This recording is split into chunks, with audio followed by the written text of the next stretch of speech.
Alléluia. Alléluia, Alléluia,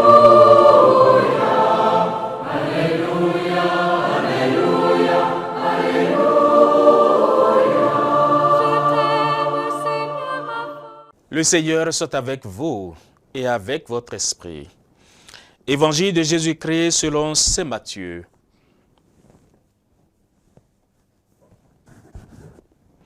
Jésus appela ses 12 disciples et leur donna le pouvoir d'expulser les esprits mauvais et de guérir toute maladie et toute infirmité.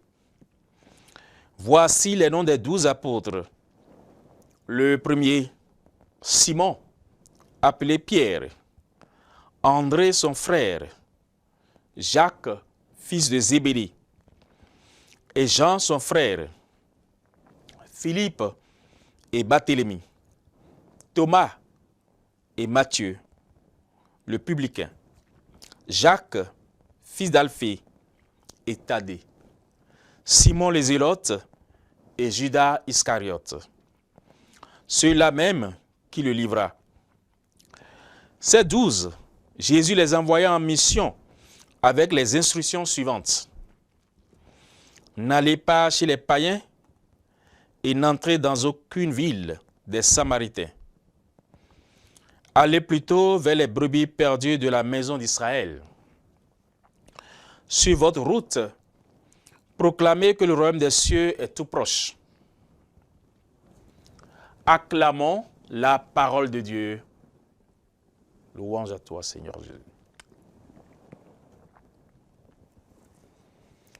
Fils et filles bien-aimés de Dieu, vous qui nous suivez depuis vos écrans et les diverses plateformes, recevez mes salutations dans le saint nom de Jésus. L'évangile de ce jour nous replonge dans la mission confiée aux apôtres. Une mission suppose un appel et un mandat. Notre méditation de ce jour se portera justement sur ces deux notions. L'appel et le mandat. Personne ne s'envoie en mission. Il faut recevoir un appel et un mandat. Mais qui appelle? C'est Dieu qui appelle. Et qui appelle-t-il?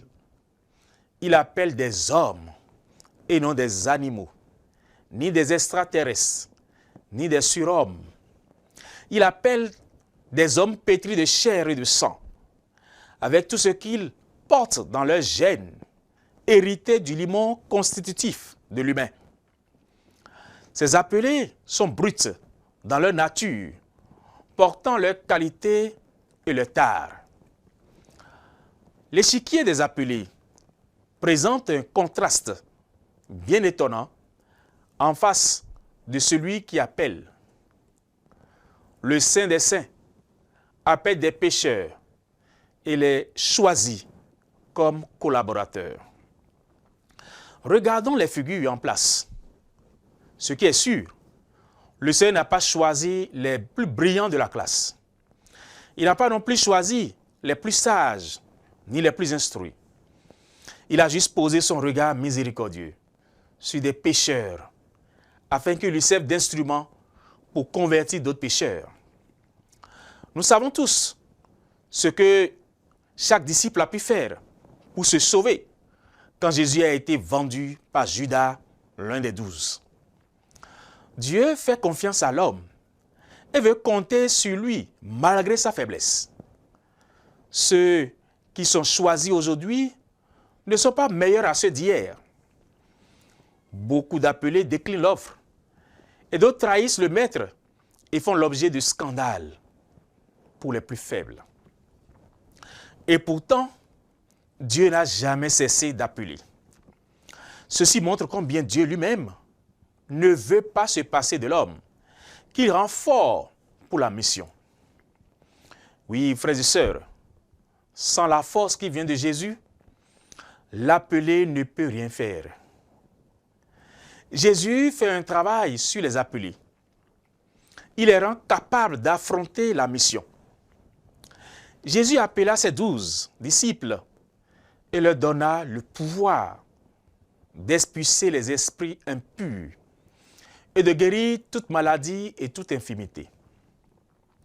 Saint Jean nous donne une précision sur la relation qui devrait exister entre Jésus et l'appelé.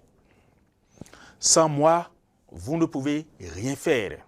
Jean 15, verset 5. Jésus le dit à ses disciples qu'il compare au sarment. Il utilise l'image de la vigne pour illustrer que tout comme une branche ne peut produire de fruits sans être attachée au tronc, les disciples ont besoin de rester connectés pour accomplir leur mission.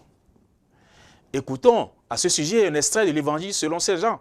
« Demeurez en moi, comme moi en vous.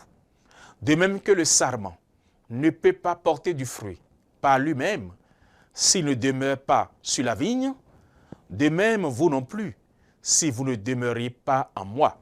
Moi, je suis la vigne, et vous, les sarments. Celui qui demeure en moi et en qui je demeure, celui-là porte beaucoup de fruits. Car en dehors de moi, vous ne pouvez rien faire. » Jean 15, les versets 4 et 5. Le second point de notre méditation est le mandat. Le mandat missionnaire reçu par les apôtres. L'appelé ne s'envoie pas en mission. Et le missionnaire doit toujours détenir un ordre de mission. Le mandat ici, c'est l'ordre de mission qui porte le contenu de la mission. Une chose est d'être appelé. Une autre est d'avoir une mission. Une chose est de devenir prêtre ou évêque. Une autre est d'avoir une mission, un mandat. Car le missionnaire ne parle pas en son nom et n'agit pas selon sa vision des choses, mais selon ce que le maître de la mission lui demande. La page d'évangile soumise à notre méditation donne des précisions sur le mandat. Ne prenez pas le chemin qui mène vers les nations païennes et n'entrez dans aucune ville des Samaritains. Allez plutôt vers les brebis perdues de la maison d'Israël.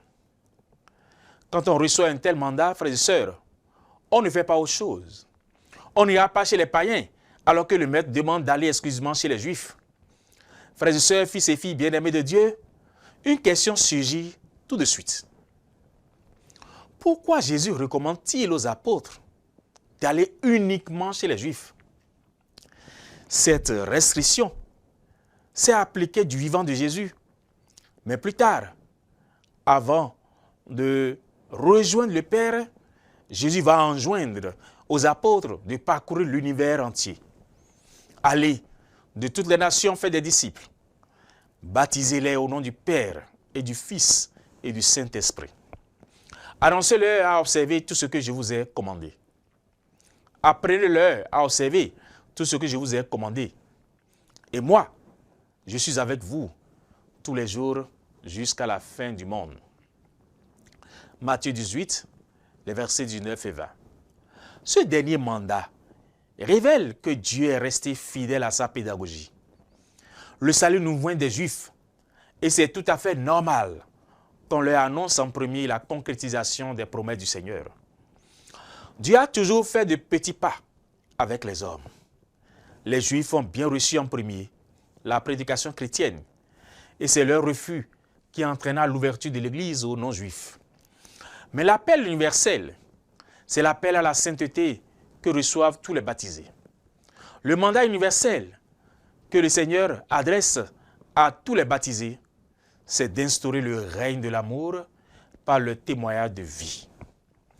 Le Seigneur soit avec vous et avec votre esprit. Et que Dieu Tout-Puissant vous bénisse, le Père et le Fils et le Saint-Esprit. Amen. Alléluia. Alléluia, Alléluia.